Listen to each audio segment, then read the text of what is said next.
विषय मराठी सुगम भारती, इयत्ता 8वी, पाठ क्रमांक 9, भूमिगत. 8 ऑगस्ट 1942 चा दिवस.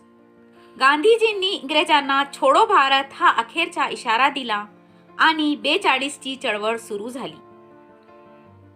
वणवा पसरावा तशी ती देशभर पसरली.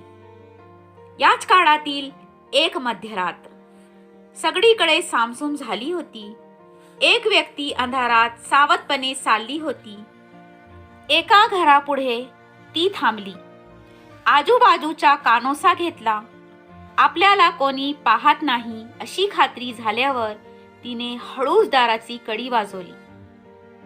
दार उघडले गेले. आतल्या माणसाला कंदिलाच्या प्रकाशात एक थकला भागलेला चेहरा दिसला. त्याच्या डोळ्यात फरकन अनेक भाव चमकून गेले.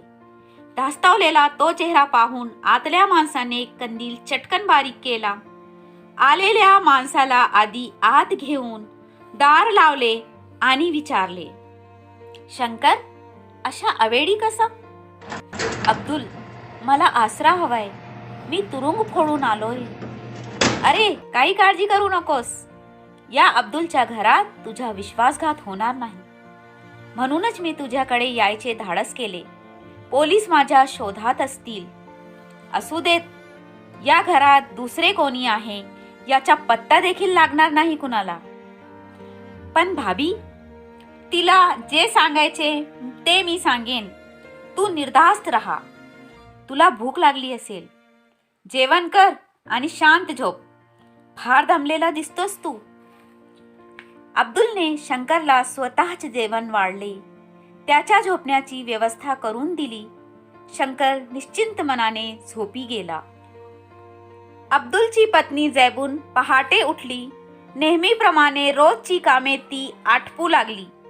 अब्दुल गंभीरपणे जैबून समोर उभा राहिला. इतक्या सकाळी आपला नवरा कसल्या विचारात गळलाय हे तिला कळेना.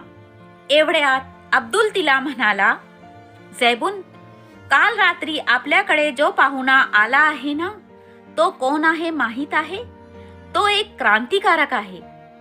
तो आपल्या घरात लपलाय. हे कोणालाही कळता कामा नये.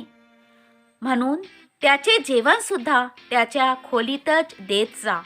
तो असेपर्यंत दुसऱ्या कोणालाही आपल्या घरी बोलवू नकोस. आणखी एक काळजी घे. बाहेर जाताना घराला कुलूप लावून जात जा.